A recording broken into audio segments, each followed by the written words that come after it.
Here Adeimantus interposed a question. "How would you answer, Socrates," said he, "if a person were to say that you are making these people miserable, and that they are the cause of their own unhappiness? The city in fact belongs to them, but they are none the better for it, whereas other men acquire lands and build large and handsome houses, and have everything handsome about them, offering sacrifices to the gods on their own account, and practising hospitality.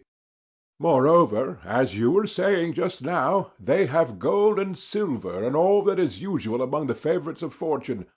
But our poor citizens are no better than mercenaries who are quartered in the city and are always mounting guard." "Yes," I said, "and you may add that they are only fed, and not paid in addition to their food, like other men. And therefore they cannot, if they would, take a journey of pleasure. They have no money to spend on a mistress, or on any luxurious fancy, which, as the world goes, is thought to be happiness, and many other accusations of the same nature might be added." "But," said he, "let us suppose all this to be included in the charge." "You mean to ask," I said, "what will be our answer?" "Yes." "If we proceed along the old path, my belief," I said, "is that we shall find the answer. And our answer will be that, even as they are, our guardians may very likely be the happiest of men. But our aim in founding the state was not the disproportionate happiness of any one class, but the greatest happiness of the whole. We thought that in a state which is ordered with a view to the good of the whole, we should be most likely to find justice, and having found them, we might then decide which of the two is the happier. At present, I take it, we are fashioning the happy state not piecemeal or with a view of making a few happy citizens, but as a whole, and by we will proceed to view the opposite kind of state. Suppose that we were painting a statue, and someone came up to us and said, 'Why do you not put the most beautiful colors on the most beautiful parts of the body? The eyes ought to be purple, but you have made them black.'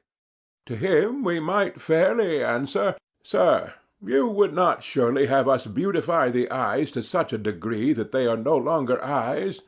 Consider rather whether, by giving this or the other features their due proportion, we make the whole beautiful. And so I say to you, do not compel us to assign to the guardians a sort of happiness which will make them anything but guardians. For we too can clothe our husbandmen in royal apparel, and set crowns of gold on their heads, and bid them till the ground as much as they like, and no more. Our potters also might be allowed to repose on couches and feast by the fireside, passing round the wine-cup, while their wheel is conveniently at hand, and working at pottery only as much as they like. In this way we might make every class happy, and then, as you imagine, the whole state would be happy. But do not put this idea into our heads. For if we listen to you, the husbandman will be no longer a husbandman, the potter will cease to be a potter, and no one will have the character of any distinct class in the state. Now this is not of much consequence where the corruption of society and pretension to be what you are not is confined to cobblers, but when the guardians of the laws and of the government are only seeming and not real guardians, then see how they turn the state upside down. And on the other hand, they alone have the power of giving order and happiness to the state. We mean our guardians to be true saviors, and not the destroyers of the state, whereas our opponent is thinking of peasants at a festival, who are enjoying a life of revelry, not of citizens who are doing their duty to the state. But if so, we mean different things, and he is speaking of something which is not a state. And therefore we must consider whether in appointing our guardians we would look to their greatest happiness individually, or whether this principle of happiness does not rather reside in the state as a whole. But if the latter be the truth, then the guardians and auxiliaries, and all others equal with them, must be compelled or induced to do their own work in the best way. And thus the whole state will grow up in a noble order, and the several classes will receive the proportion of happiness which nature assigns to them. I think that you are quite right. I wonder whether you will agree with another remark which occurs to me. What might that be? There seem to be two causes of the deterioration of the arts. What are they? Wealth, I said, and poverty. How do they act? The process is as follows. When a potter becomes rich, will he, think you, any longer take the same pains with his art? Certainly not. He will grow more and more indolent and careless. Very true. And the result will be that he becomes a worse potter. Yes, he greatly deteriorates. But, on the other hand, if he has no money, and cannot provide himself with tools or instruments, he will not work equally well himself, nor will he teach his sons or apprentices to work equally well. Certainly not. Then, under the influence either of poverty or of wealth, workmen and their work are equally liable to degenerate? That is evident. Here then is a discovery of new evils, I said, against which the guardians will have to watch, or they will creep into the city unobserved. What evils? Wealth, I said, and poverty. The one is the parent of luxury and indolence, and the other of meanness and viciousness, and both of discontent. That is very true, he replied. But still I should like to know, Socrates, how our city will be able to go to war, especially against an enemy who is rich and powerful, if deprived of the sinews of war. There would certainly be a difficulty, I replied, in going to war with one such enemy, but there is no difficulty where there are two of them. How so? He asked. In the first place, I said, if we have to fight, our side will be trained warriors fighting against an army of rich men. That is true, he said. And do you not suppose, Adeimantus, that a single boxer who is perfect in his art would easily be a match for two stout and well-to-do gentlemen who were not boxers? Hardly, if they came upon him at once. What now, I said, if we were able to run away and then turn and strike at the one who first came up, and supposing he were to do this several times under the heat of a scorching sun, might he not, being an expert, overturn more than one stout personage? Certainly, he said. There would be nothing wonderful in that. And yet rich men probably have a greater superiority in the science and practice of boxing than they have in military qualities. Likely enough.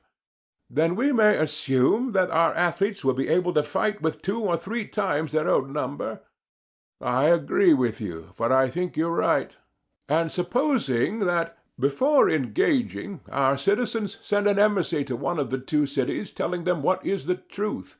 Silver and gold we neither have nor are permitted to have, but you may. Do you therefore come and help us in war, and take the spoils of the other city? Who, on hearing these words, would choose to fight against lean, wiry dogs, rather than, with the dogs on their side, against fat and tender sheep? That is not likely, and yet there might be a danger to the poor state if the wealth of many states were to be gathered into one. But how simple of you to use the term state at all of any but our own! Why so? You ought to speak of other states in the plural number. Not one of them is a city, but many cities, as they say in the game. For indeed any city, however small, is in fact divided into 2, one the city of the poor, the other of the rich. These are at war with one another, and in either there are many smaller divisions, and you would be altogether beside the mark if you treated them all as a single state. But if you deal with them as many, and give the wealth or power or persons of one to the others, you will always have a great many friends, and not many enemies. And your state, while the wise order which has now been prescribed continues to prevail in her, will be the greatest of states. I do not mean to say in reputation or appearance, but in deed and truth, though she number not more than 1,000 defenders. A single state which is her equal you will hardly find, either among Hellenes or barbarians, though many that appear to be as great, and many times greater. That is most true, he said. And what, I said, will be the best limit for our rulers to fix when they are considering the size of the state and the amount of territory which they are to include, and beyond which they will not go? What limit would you propose? I would allow the state to increase so far as is consistent with unity. That, I think, is the proper limit. Very good, he said. Here, then, I said, is another order which will have to be conveyed to our guardians. Let our city be accounted neither large nor small, but one and self-sufficing. And surely, said he, this is not a very severe order which we impose upon them. And the other, said I, of which we were speaking before, is lighter still. I mean the duty of degrading the offspring of the guardians when inferior, and of elevating into the rank of guardians the offspring of the lower classes when naturally superior. The intention was that, in the case of the citizens generally, each individual should be put to the use for which nature intended him, one to one work, and then every man would do his own business, and be one and not many, and so the whole city would be one and not many. Yes, he said, that is not so difficult.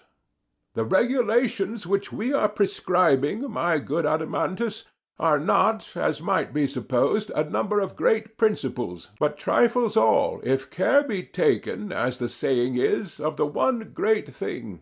A thing, however, which I would rather call, not great, but sufficient for our purpose. What may that be? He asked. Education, I said, and nurture. If our citizens are well educated, and grow into sensible men, they will easily see their way through all these, as well as other matters which I omit. Such, for example, as marriage, the possession of women, and the procreation of children, which will all follow the general principle that friends have all things in common, as the proverb says. That will be the best way of settling them.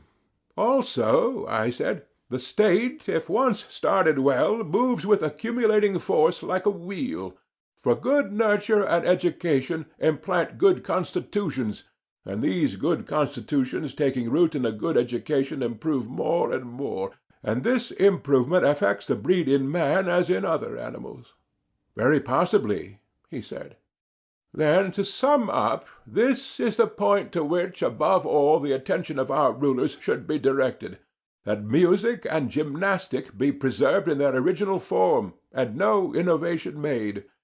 They must do their utmost to maintain them intact, and when any one says that mankind must regard the newest song which the singers have, they will be afraid that he may be praising, not new songs, but a new kind of song.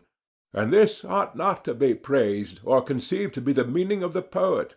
For any musical innovation is full of danger to the whole state, and ought to be prohibited. So Damon tells me, and I can quite believe him.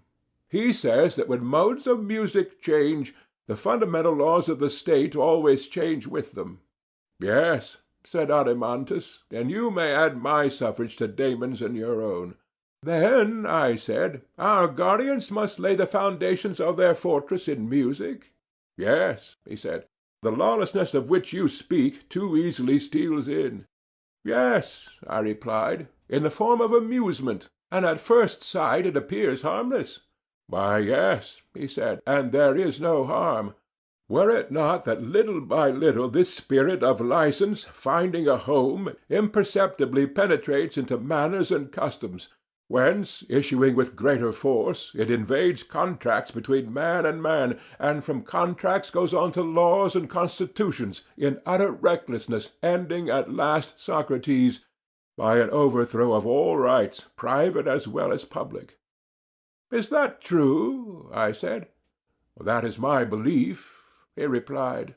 Then, as I was saying, our youth should be trained from the first in a stricter system, for if amusements become lawless, and the youth themselves become lawless, they can never grow up into well-conducted and virtuous citizens. Very true, he said. And when they have made a good beginning in play, and by the help of music have gained the habit of good order, then this habit of order, in a manner how unlike the lawless play of the others, will accompany them in all their actions, and be a principle of growth to them, and if there be any fallen places in the state, will raise them up again. Very true, he said. Thus educated, they will invent for themselves any lesser rules which their predecessors have altogether neglected. What do you mean? I mean such things as these: when the young are to be silent before their elders, how they are to show respect to them by standing and making them sit, what honor is due to parents, what garments or shoes are to be worn, the mode of dressing the hair, deportment and manners in general. You would agree with me? Yes. But there is, I think, small wisdom in legislating about such matters. I doubt if it is ever done, nor are any precise written enactments about them likely to be lasting. Impossible. It would seem, Adeimantus, that the direction in which education starts a man will determine his future life. Does not like always attract like? To be sure, until some one rare and grand result is reached which may be good, and may be the reverse of good. That is not to be denied. And for this reason, I said, I shall not attempt to legislate further about them. Naturally enough, he replied. Well, and about the business of the agora, and the original dealings between man and man, or again about agreements with artisans, about insult and injury, or the commencement of actions and the appointment of juries, what would you say? There may also arise questions about any impositions and exactions of market and harbour dues which may be required, and in general about the regulations of markets, police, harbours, and the like. Oh, heavens! Shall we condescend to legislate on any of these particulars? I think, he said, that there is no need to impose laws about them on good men. What regulations are necessary they will find out soon enough for themselves. Yes, I said, my friend, if God will only preserve to them the laws which we have given them. And without divine help, said Adeimantus, they will go on forever making and bending their laws and their lives in the hope of attaining perfection. You would compare them, I said, to those invalids who, having no self-restraint, will not leave off their habits of intemperance? Exactly. Yes, I said, and what a delightful life they lead! They are always doctoring and increasing and complicating their disorders, and always fancying that they will be cured by any nostrum which anybody advises them to try. Some cases are very common, he said, with invalids of this sort.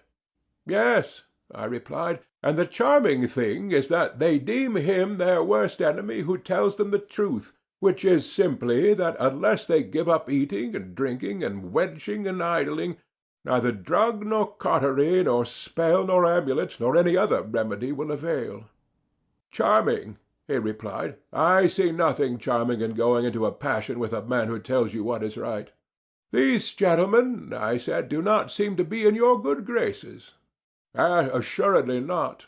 Nor would you praise the behavior of states which act like the men whom I was just now describing, for are there not ill-ordered states in which the citizens are forbidden under pain of death to alter the constitution, and yet he who most sweetly courts those who live under this regime, and indulges them, and fawns upon them, and is skilful at anticipating and gratifying their humours, is held to be a great and good statesman?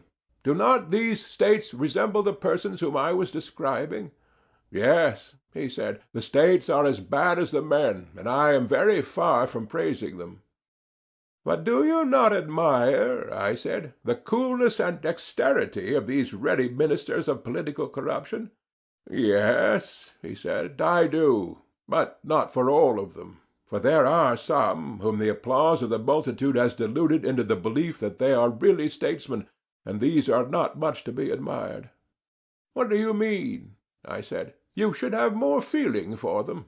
When a man cannot measure, and a great many others who cannot measure declare that he is 4 cubits high, can he help believing what they say? Nay, he said, certainly not in that case. Well, then, do not be angry with them, for are they not as good as a play, trying their hand at paltry reforms such as I was describing? They are always fancying that by legislation they will make an end of frauds in contracts and the other rascalities which I was mentioning, not knowing that they are in reality cutting off the heads of the hydra. Yes, he said. "That is just what they are doing." "I conceive," I said, "that the true legislator will not trouble himself with this class of enactments, whether concerning laws or the Constitution, either in an ill-ordered or in a well-ordered state. For in the former they are quite useless, and in the latter there will be no difficulty in devising them, and many of them will naturally flow out of our previous regulations." "What, then," he said, "is still remaining to us of the work of legislation?" "Nothing to us," I replied, "but to Apollo, the god of Delphi, there remains the ordering of the greatest and noblest and chiefest things of all." "Which are they?" he said. "The institution of temples and sacrifices, and the entire service of gods, demigods, and heroes; also the ordering of the repositories of the dead, and the rites which have to be observed by him who would propitiate the inhabitants of the world below. These are matters of which we are ignorant ourselves, and as founders of a city we should be unwise in trusting them to any interpreter but our ancestral deity. He is the god who sits in the centre, on the navel of the earth, and he is the interpreter of religion to all mankind." "You are right, and we will do as you propose." "But where, amid all this, is justice? Son of Ariston, tell me where. Now that our city has been made habitable, light a candle and search, and get your brother and Polemarchus and the rest of our friends to help, and let us see where in it we can discover justice, and where injustice, and in what they differ from one another, and which of them the man who would be happy should have for his portion, whether seen or unseen by gods and men." "Nonsense," said Glaucon. "Did you not promise to search yourself, saying that for you not to help justice in her need would be an impiety?" "I do not deny that I said so, and as you remind me, I will be as good as my word. But you must join." "We will," he replied. "Well, then, I hope to make a discovery in this way. I mean to begin with the assumption that our state, if rightly ordered, is perfect." "That is most certain." "And being perfect, is therefore wise and valiant and temperate and just." "That is likewise clear." "And whichever of these qualities we find in the state, the one which is not found will be the residue?"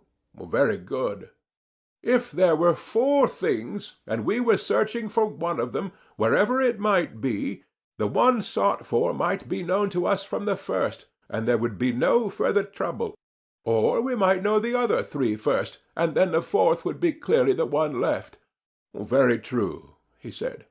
"And is not a similar method to be pursued about the virtues, which are also 4 in number?" "Clearly." "First among the virtues found in the state, wisdom comes into view, and in this I detect a certain peculiarity." "What is that?"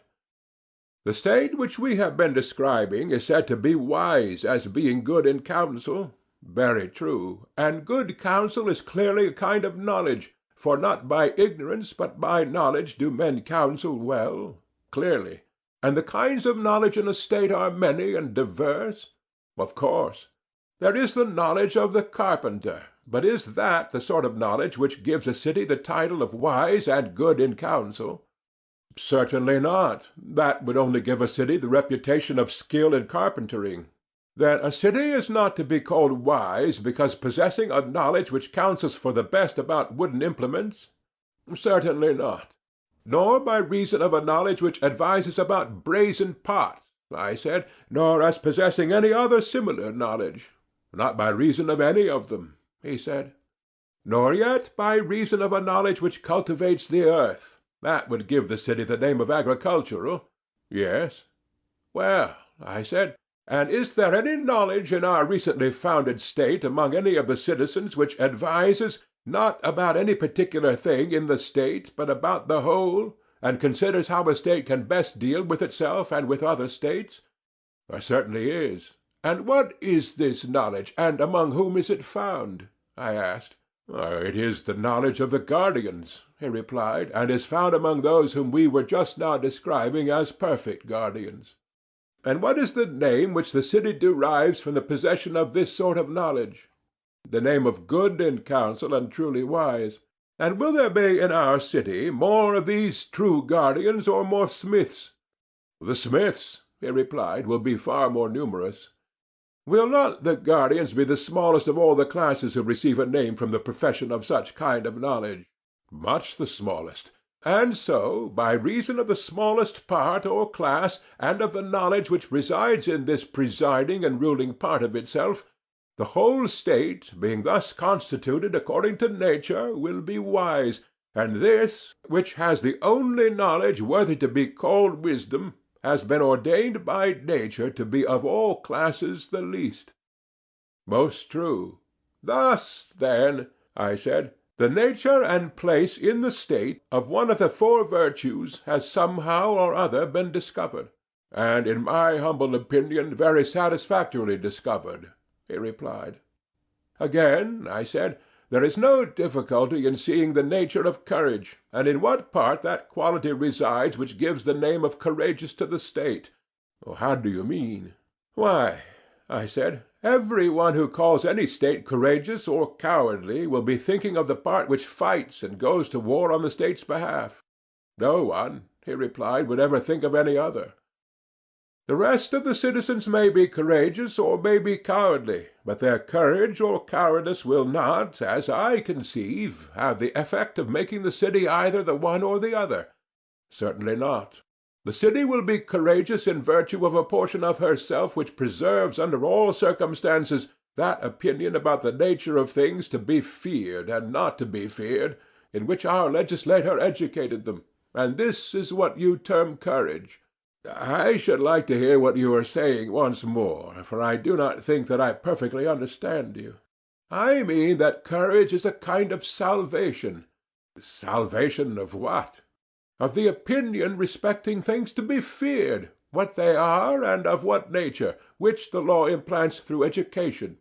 And I mean by the words under all circumstances to intimate that in pleasure or in pain, or under the influence of desire or fear, a man preserves and does not lose his opinion. Shall I give you an illustration? If you please. You know, I said, that dyers, when they want to dye wool for making the true sea purple, begin by selecting their white color first. This they prepare and dress with much care and pains, in order that the white ground may take the purple hue in full perfection. The dyeing then proceeds, and whatever is dyed in this manner becomes a fast color, and no washing, either with lyes or without them, can take away the bloom. But when the ground has not been duly prepared, you will have noticed how poor is the look, either of purple or of any other color. Yes, he said, I know that they have a washed-out and ridiculous appearance. Then now, I said, you will understand what our object was in selecting our soldiers, and educating them in music and gymnastic. We are contriving influences which would prepare them to take the dye of the laws in perfection, and the color of their opinion about dangers and of every other opinion was to be indelibly fixed by their nurture and training, not to be washed away by such potent lies as pleasure. Mightier agent far in washing the soul than any soda or lie, or by sorrow, fear, and desire, the mightiest of all other solvents. And this sort of universal saving power of true opinion in conformity with law about real and false dangers, I call and maintain to be courage, unless you disagree. But I agree, he replied, for I suppose that you mean to exclude more uninstructed courage, such as that of a wild beast or a slave. This, in your opinion, is not the courage which law ordains, and ought to have another name. Most certainly. Then I may infer courage to be such as you describe. Why, yes, said I, you may, and if you add the words of a citizen, you will not be far wrong. Hereafter, if you like, we will carry the examination further, but at present we are seeking not for courage, but justice, and for the purpose of our inquiry we have said enough. You are right, he replied. Two virtues remain to be discovered in the state, first temperance, and then justice, which is the end of our search. Very true. Now, can we find justice without troubling ourselves about temperance? I do not know how that could be accomplished, he said, nor do I desire that justice should be brought to light and temperance lost sight of, and therefore I wish that you would do me the favor of considering temperance first. Certainly, I replied, I should not be justified in refusing your request. Then consider, he said. Yes, I replied, I will. And as far as I can at present see, the virtue of temperance has more of the nature of harmony and symphony than the preceding. How so? He asked. Temperance, I replied, is the ordering or controlling of certain pleasures and desires. This is curiously enough implied in the saying of a man being his own master, and other traces of the same notion may be found in language. No doubt, he said. There is something ridiculous in the expression master of himself, for the master is also the servant, and the servant the master, and in all these modes of speaking the same person is denoted. Certainly. The meaning is, I believe, that in the human soul there is a better and also a worse principle, and when the better has the worse under control, then a man is said to be master of himself, and this is a term of praise. But when, owing to evil education or association, the better principle, which is also the smaller, is overwhelmed by the greater mass of the worse, in this case he is blamed, and is called the slave of self and unprincipled. Yes, there is reason in that. And now, I said, look at our newly created state, and there you will find one of these two conditions realized. For the state, as you will acknowledge, may be justly called master of itself, if the words temperance and self-mastery truly express the rule of the better part over the worse. Yes, he said, I see that what you say is true. Let me further note that the manifold and complex pleasures and desires and pains are generally found in children and women and servants, and in the freemen so-called, who are the lowest and more numerous class. Certainly, he said. Whereas the simple and moderate desires which follow reason, and are under the guidance of mind and true opinion, are to be found only in a few, and those the best born and best educated. Very true. These too, as you may perceive, have a place in our state, and the meaner desires of the many are held down by the virtuous desires and wisdom of the few. That I perceive, he said. Then, if there be any city which may be described as master of its own pleasures and desires, and master of itself, ours may claim such a designation? Certainly, he replied. It may also be called temperate, and for the same reasons? Yes. And if there be any state in which rulers and subjects will be agreed as to the question who are to rule, that again will be our state. Undoubtedly.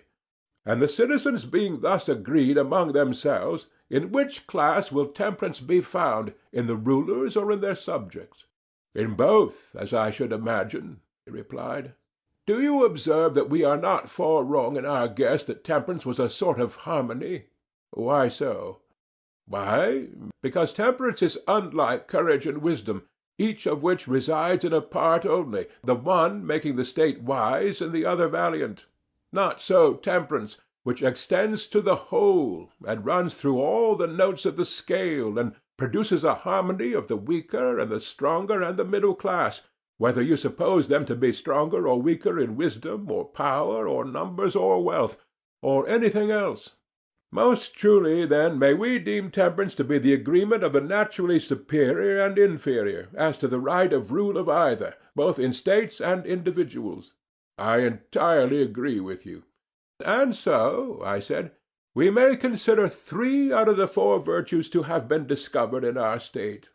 The last of these qualities which make a state virtuous must be justice, if we only knew what that was.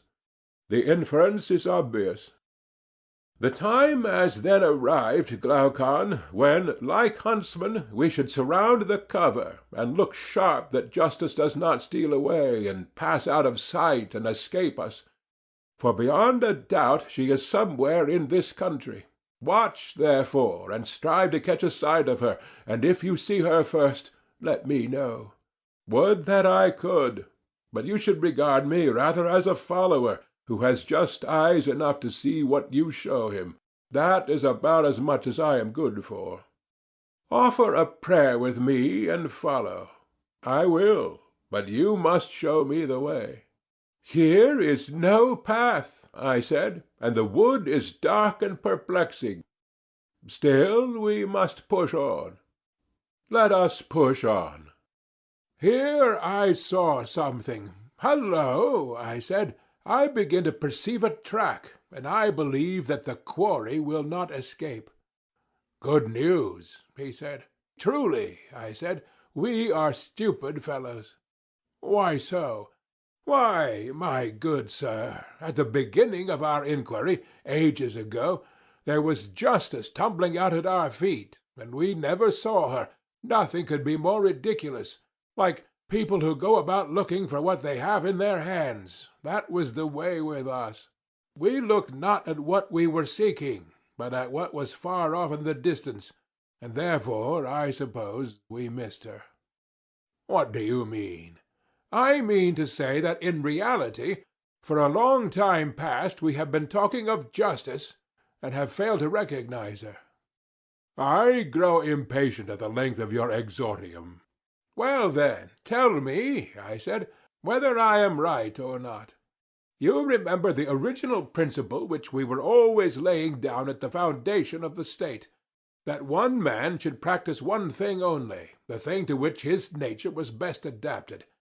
Now, justice is this principle, or a part of it. Yes, we often said that one man should do one thing only. Further, we affirmed that justice was doing one's own business and not being a busybody. We said so again and again, and many others have said the same to us. Yes, we said so. Then to do one's own business in a certain way may be assumed to be justice. Can you tell me whence I derive this inference? I cannot, but I should like to be told. Because I think that this is the only virtue which remains in the state when the other virtues of temperance and courage and wisdom are abstracted, and that this is the ultimate cause and condition of the existence of all of them, and while remaining in them is also their preservative. And we were saying that if the three were discovered by us, justice would be the fourth or remaining one. Well, that follows of necessity. If we are asked to determine which of these four qualities by its presence contributes most to the excellence of the state, whether the agreement of rulers and subjects, or the preservation in the soldiers of the opinion which the law ordains about the true nature of dangers, or wisdom and watchfulness in the rulers, or whether this other which I am mentioning, and which is found in children and women, slave and freeman, artisan, ruler, subject, the quality, I mean, of every one doing his own work, and not being a busybody, would claim the palm, the question is not so easily answered. Certainly, he replied, there would be a difficulty in saying which. Then the power of each individual in the state to do his own work appears to compete with the other political virtues, wisdom, temperance, courage. Yes, he said. And the virtue which enters into this competition is justice? Exactly. Let us look at the question from another point of view. Are not the rulers in a state those to whom you would entrust the office of determining suits at law? Certainly. And are suits decided on any other ground but that a man may neither take what is another's, nor be deprived of what is his own? Yes, that is their principle. Which is a just principle? Yes. Then on this view also, justice will be admitted to be the having and doing what is a man's own and belongs to him? Very true. Think now, and say whether you agree with me or not. Suppose a carpenter to be doing the business of a cobbler, or a cobbler of a carpenter, and suppose them to exchange their implements or their duties, or the same person to be doing the work of both, or whatever be the change. Do you think that any great harm would result to the state? Not much. But when the cobbler or any other man whom nature designed to be a trader, having his heart lifted up by wealth or strength or the number of his followers, or any like advantage, attempts to force his way into the class of warriors, or a warrior into that of legislators and guardians, for which he is unfitted, and either to take the implements or the duties of the other, or when a man is trader, legislator, and warrior all in one, then I think you will agree with me in saying that this interchange and this meddling of one with another is the ruin of the state. Most true. Seeing, then, I said, that there are three distinct classes, any meddling of one with another, or the change of one into another, is the greatest harm to the state, and may be most justly termed evil-doing. Precisely. And the greatest degree of evil-doing to one's own city would be termed by you injustice? Certainly. This, then, is injustice, and on the other hand, when the trader, the auxiliary, and the guardian each do their own business, that is justice, and will make the city just. I agree with you. We will not, I said, be over-positive as yet, but if, on trial, this conception of justice be verified in the individual as well as in the state, there will be no longer any room for doubt. If it be not verified, we must have a fresh inquiry. First, let us complete the old investigation, which we began, as you remember, under the impression that, if we could previously examine justice on the larger scale, there would be less difficulty in discerning her in the individual. That larger example appeared to be the state, and accordingly we constructed as good a one as we could, knowing well that in the good state justice would be found. Let the discovery which we made be now applied to the individual. If they agree, we shall be satisfied, or if there be a difference in the individual, we will come back to the state and have another trial of the theory. The friction of the two, when rubbed together, may possibly strike a light in which justice will shine forth, and the vision which is then revealed we will fix in our souls. That will be in regular course. Let us do as you say. I proceeded to ask, when two things, a greater and less, are called by the same name, are they like or unlike in so far as they are called the same? Like, he replied. The just man, then, if we regard the idea of justice only, will be like the just state? He will. And a state was thought by us to be just when the three classes in the state severally did their own business, and also thought to be temperate and valiant and wise by reason of certain other affections and qualities of these same classes. True, he said. And so of the individual. We may assume that he has the same three principles in his own soul which we find in the state, and he may be rightly described in the same terms, because he is affected in the same manner. Certainly, he said. Once more, then, O my friend, we have alighted upon an easy question, whether the soul has these three principles or not. An easy question. Nay, rather, Socrates, the proverb holds that hard is the good. Very true, I said, and I do not think that the method which we are employing is at all adequate to the accurate solution of this question. The true method is another and a longer one. Still, we may arrive at a solution not below the level of the previous enquiry. May we not be satisfied with that? He said. Under the circumstances, I am quite content. I, too, I replied, shall be extremely well satisfied. Then faint not in pursuing the speculation, he said. Must we not acknowledge, I said, that in each of us there are the same principles and habits which there are in the state, and that from the individual they pass into the state? How else can they come there? Take the quality of passion or spirit. It would be ridiculous to imagine that this quality, when found in states, is not derived from the individuals who are supposed to possess it. For example, the Thracians, the Scythians, and in general the northern nations, and the same may be said of the love of knowledge, which is the special characteristic of our part of the world, or the love of money, which may, with equal truth, be attributed to the Phoenicians and Egyptians. Exactly so, he said. There is no difficulty in understanding this. None whatever. But the question is not quite so easy when we proceed to ask whether these principles are three or one.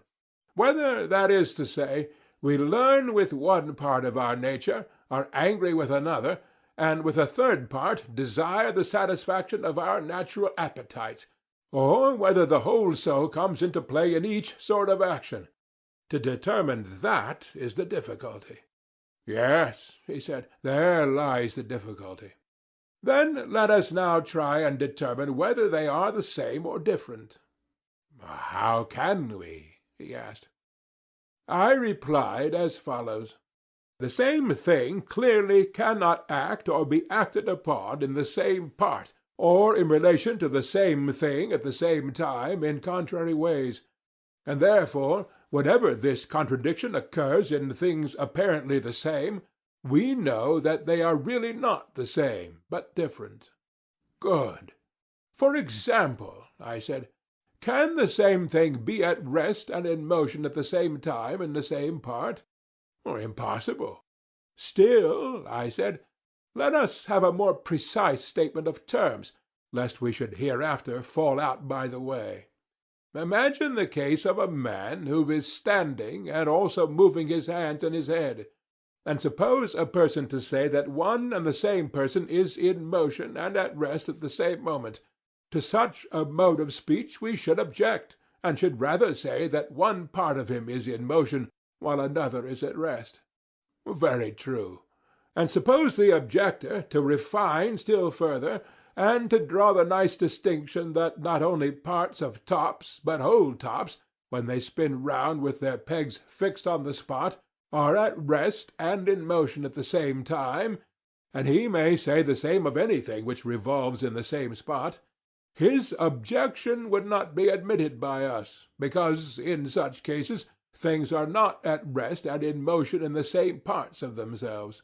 We should rather say that they have both an axis and a circumference, and that the axis stands still, for there is no deviation from the perpendicular, and that the circumference goes round. But if, while revolving, the axis inclines either to the right or left, forwards or backwards, then in no point of view can they be at rest. That is the correct mode of describing them, he replied. Then none of these objections will confuse us, or incline us to believe that the same thing at the same time, in the same part, or in relation to the same thing, can act or be acted upon in contrary ways. Certainly not, according to my way of thinking. Yet, I said, that we may not be compelled to examine all such objections, and prove at length that they are untrue, let us assume their absurdity, and go forward on the understanding that hereafter, if this assumption turn out to be untrue, all the consequences which follow shall be withdrawn. Yes, he said, that will be the best way. Well, I said, would you not allow that assent and dissent, desire and aversion, attraction and repulsion, are all of them opposites, whether they are regarded as active or passive, for that makes no difference in the fact of their opposition. Yes, he said, they are opposites. Well, I said, and hunger and thirst, and the desires in general, and, again, willing and wishing, all these you would refer to the classes already mentioned. You would say, would you not, that the soul of him who desires is seeking after the object of his desire, or that he is drawing to himself the thing which he wishes to possess, or, again, when a person wants anything to be given him, his mind, longing for the realization of his desire, intimates his wish to have it by a nod of assent, as if he had been asked a question. Very true. And what would you say of unwillingness and dislike, and the absence of desire? should not these be referred to the opposite class of repulsion and rejection? Certainly.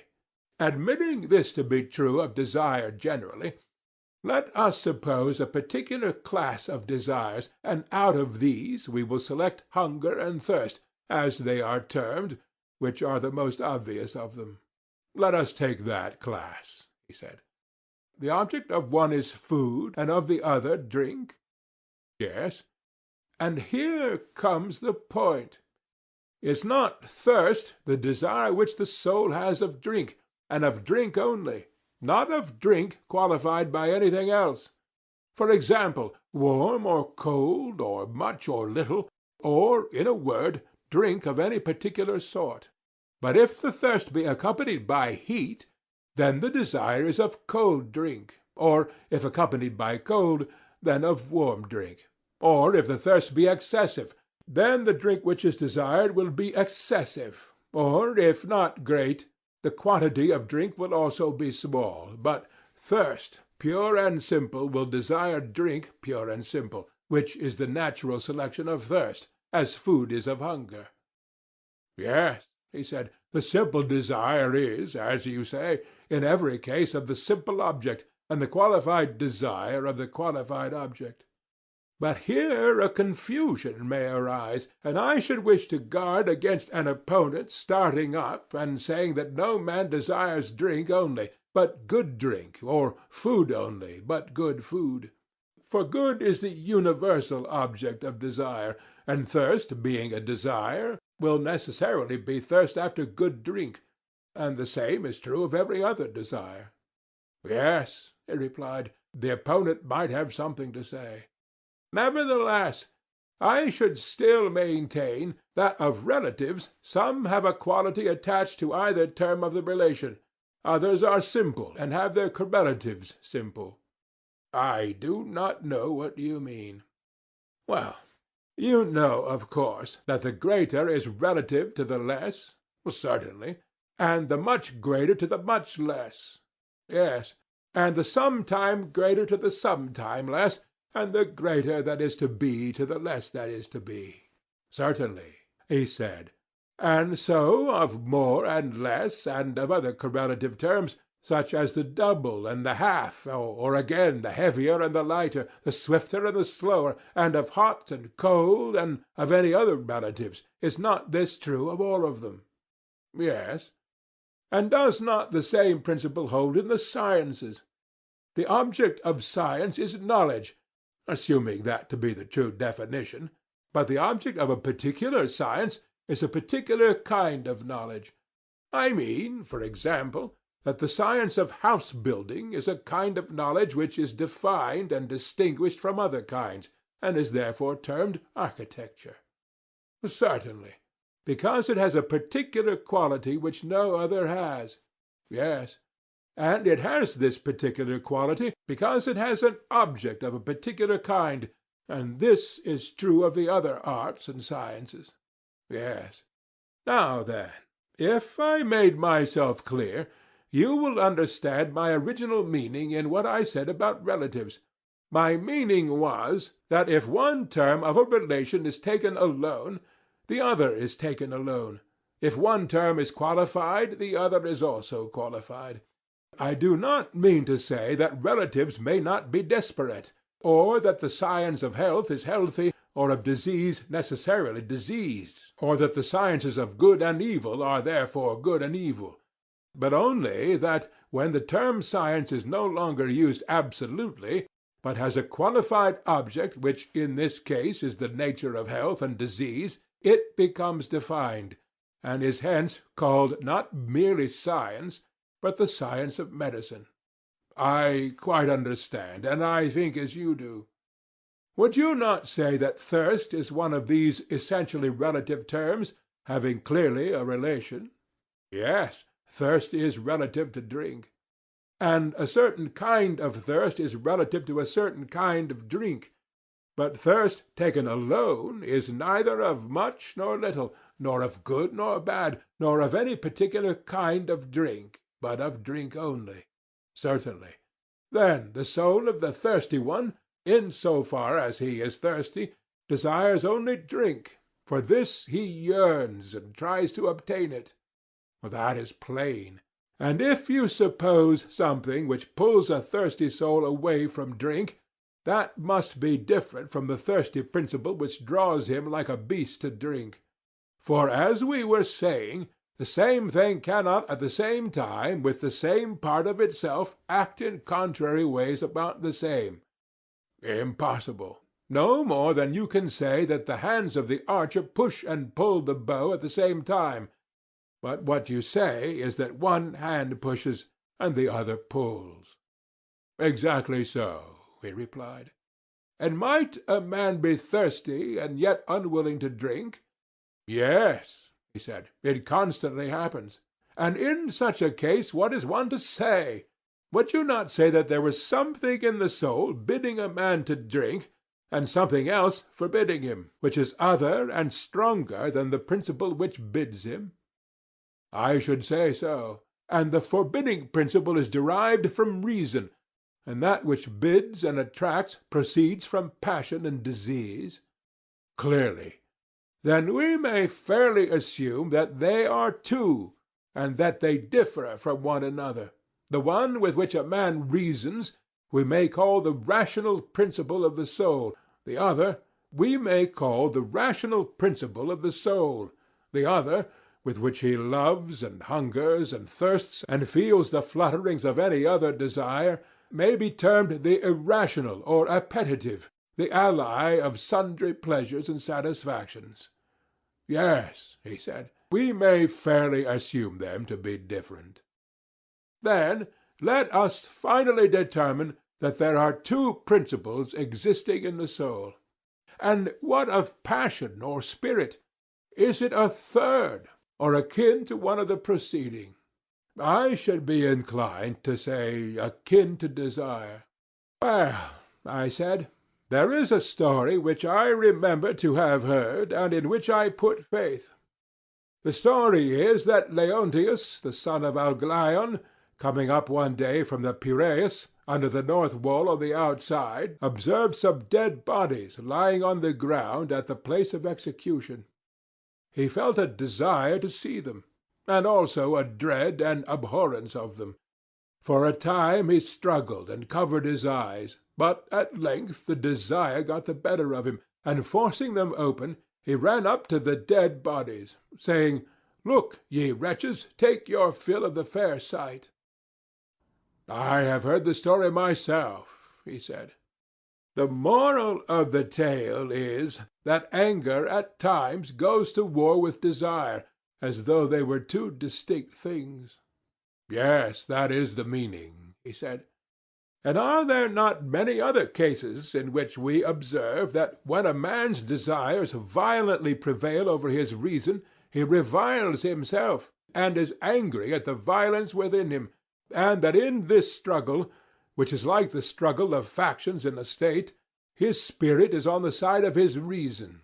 But for the passionate or spirited element to take part with the desires when reason decides that she should not be opposed, is a sort of thing which I believe that you never observed occurring in yourself, nor, as I should imagine, in any one else." "Certainly not. Suppose that a man thinks he has done a wrong to another. The nobler he is, the less able he is to feel indignant at any suffering, such as hunger or cold, or any other pain which the injured person may inflict upon him. These he deems to be just, and, as I say, his anger refuses to be excited by them." "True," he said. "But when he thinks that he is the sufferer of the wrong, then he boils and chafes, and is on the side of what he believes to be justice. And because he suffers hunger or cold or other pain, he is only the more determined to persevere and conquer. His noble spirit will not be quelled until he either slays or is slain, or until he hears the voice of the shepherd, that is, reason, bidding his dog bark no more." "The illustration is perfect," he replied, "and in our state, as we were saying, the auxiliaries were to be dogs, and to hear the voice of the rulers, who are their shepherds." "I perceive," I said, that you quite understand me. There is, however, a further point which I wish to consider. What point?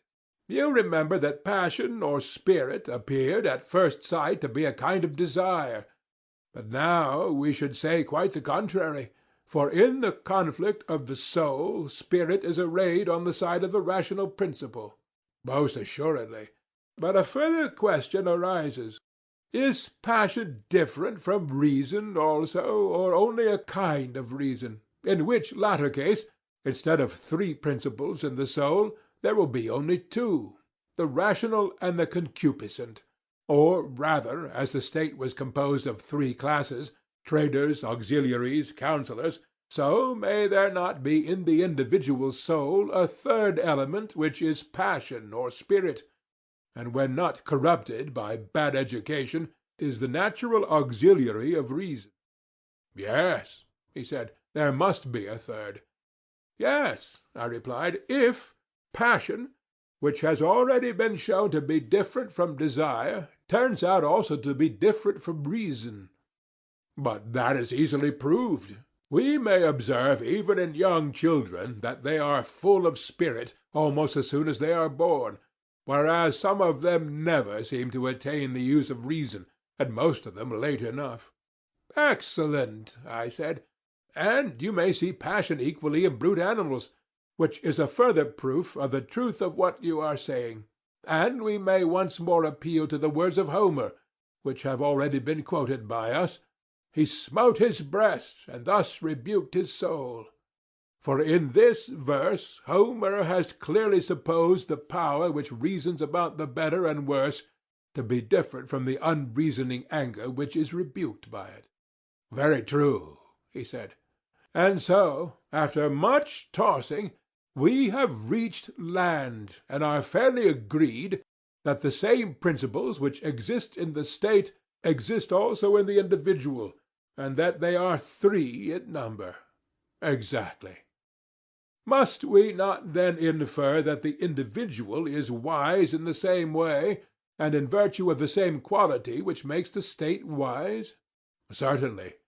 Also, that the same quality which constitutes courage in the state constitutes courage in the individual, and that both the state and the individual bear the same relation to all the other virtues? Assuredly. And the individual will be acknowledged by us to be just in the same way in which the state is just? Well, that follows, of course. We cannot but remember that the justice of the state consisted in each of the three classes doing the work of its own class. We are not very likely to have forgotten, he said. We must recollect that the individual in whom the several qualities of his nature do their own work will be just, and will do his own work. Yes, he said, we must remember that too. And ought not the rational principle, which is wise and has the care of the whole soul, to rule, and the passionate or spirited principle to be the subject and ally? Certainly. And, as we were saying, the united influence of music and gymnastic will bring them into accord, nerving and sustaining the reason with noble words and lessons, and moderating and soothing and civilizing the wildness of passion by harmony and rhythm. Quite true, he said. And these two, thus nurtured and educated, and having learned truly to know their own functions, will rule over the concupiscent, which in each of us is the largest part of the soul, and by nature most insatiable of gain.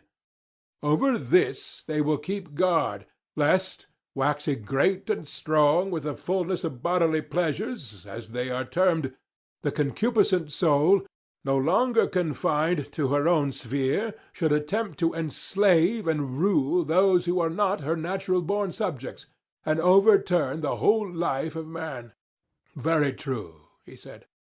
Both together will they not be the best defenders of the whole soul and the whole body against attacks from without, the one counselling, and the other fighting under his leader, and courageously executing his commands and counsels? True. And he is to be deemed courageous whose spirit retains in pleasure and in pain the commands of reason about what he ought or ought not to fear. Right, he replied. And him we will call wise who has in him that little part which rules and which proclaims these commands, that part too being supposed to have a knowledge of what is for the interest of each of the three parts and of the whole. Assuredly. And would you not say that he is temperate who has these same elements in friendly harmony, in whom the one ruling principle of reason and the two subject ones of spirit and desire are equally agreed that reason ought to rule and do not rebel? Certainly, he said, that is the true account of temperance, whether in the state or individual. And surely, I said, we have just explained again and again how and by virtue of what quality a man will be just. That is very certain. And is justice dimmer in the individual, and is her form different, or is she the same which we found her to be in the state? There is no difference in my opinion, he said, because, if any doubt is still lingering in our minds, a few commonplace instances will satisfy us of the truth of what I am saying. What sort of instances do you mean? If the case is put to us, we must not admit that the just state, or the man who is trained in the principles of such a state, will be less likely than the unjust to make away with a deposit of gold or silver. Would any one deny this? No one, he replied. Will the just man or citizen ever be guilty of sacrilege or theft, or treachery either to his friends or to his country? Never. Neither will he ever break faith where there have been oaths or agreements? Impossible. No one will be less likely to commit adultery, or to dishonor his father and mother, or to fail in his religious duties. No one. And the reason is that each part of him is doing its own business, whether in ruling or being ruled. Exactly so. Are you satisfied, then, that the quality which makes such men and such states is justice, or do you hope to discover some other? But not I, indeed. Then our dream has been realized, and the suspicion which we entertained at the beginning of our work of construction, that some divine power must have conducted us to a primary form of justice, has now been verified? Yes, certainly. And the division of labor which required the carpenter and the shoemaker and the rest of the citizens to be doing each his own business and not another's was a shadow of justice, and for that reason it was of use? Clearly.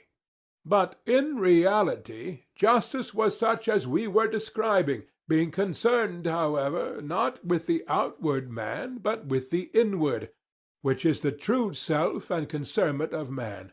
For the just man does not permit the several elements within him to interfere with one another, or any of them to do the work of others. He sets in order his own inner life, and is his own master and his own law, and at peace with himself.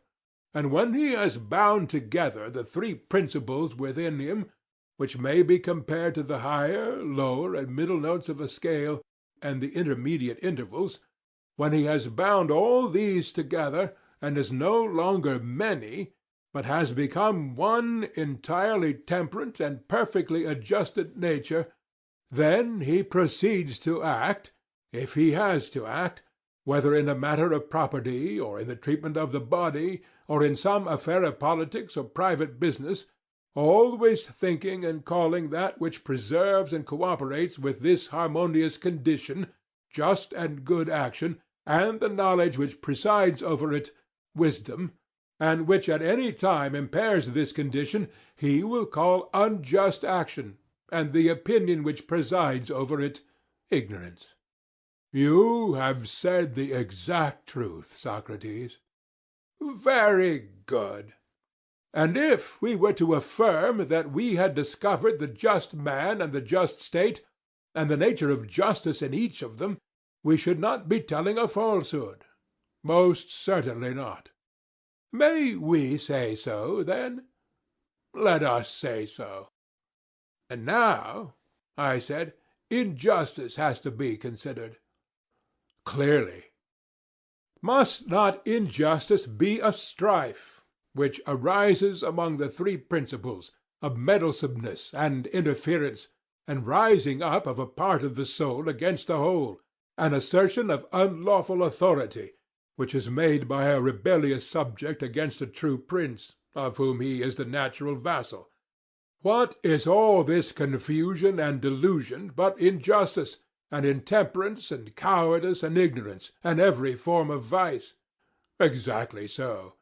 And if the nature of justice and injustice be known, then the meaning of acting unjustly and being unjust, or again of acting justly, will also be perfectly clear. What do you mean? He said. Why, I said, they are like disease and health, being in the soul just what disease and health are in the body. How so? He said. Why, I said, that which is healthy causes health, and that which is unhealthy causes disease. Yes. And just actions cause justice, and unjust actions cause injustice? Well, that is certain. And the creation of health is the institution of a natural order, and government of one by another in the parts of the body, and the creation of disease is the production of a state of things at variance with this natural order. True. And is not the creation of justice the institution of a natural order, and government of one by another in the parts of the soul, and the creation of injustice the production of a state of things at variance with the natural order? Exactly so, he said. Then virtue is the health and beauty and well-being of the soul, and vice the disease and weakness and deformity of the same. True. And do not good practices lead to virtue, and evil practices to vice? Assuredly.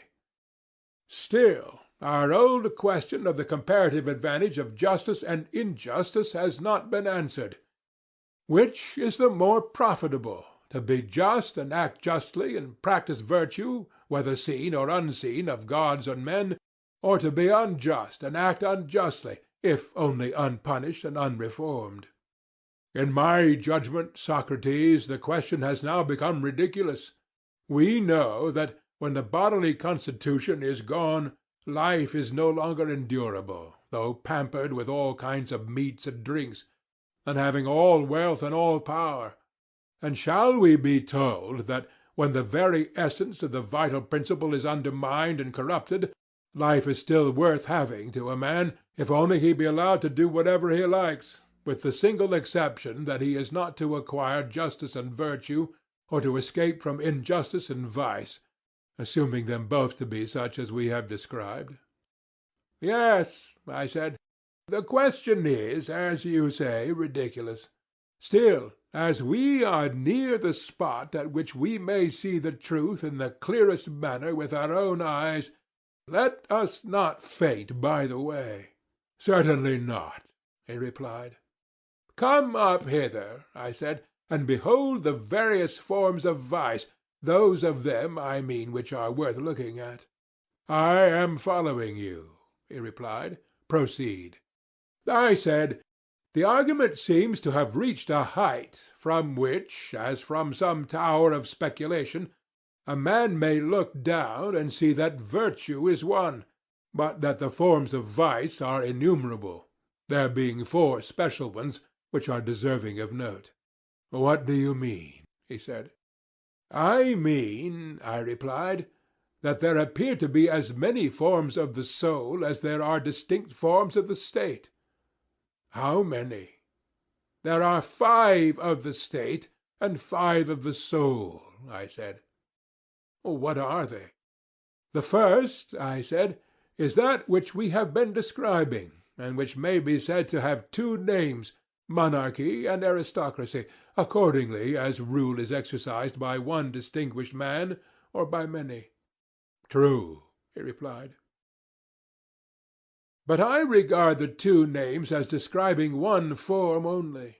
For whether the government is in the hands of one or many, if the governors have been trained in the manner which we have supposed, The fundamental laws of the state will be maintained.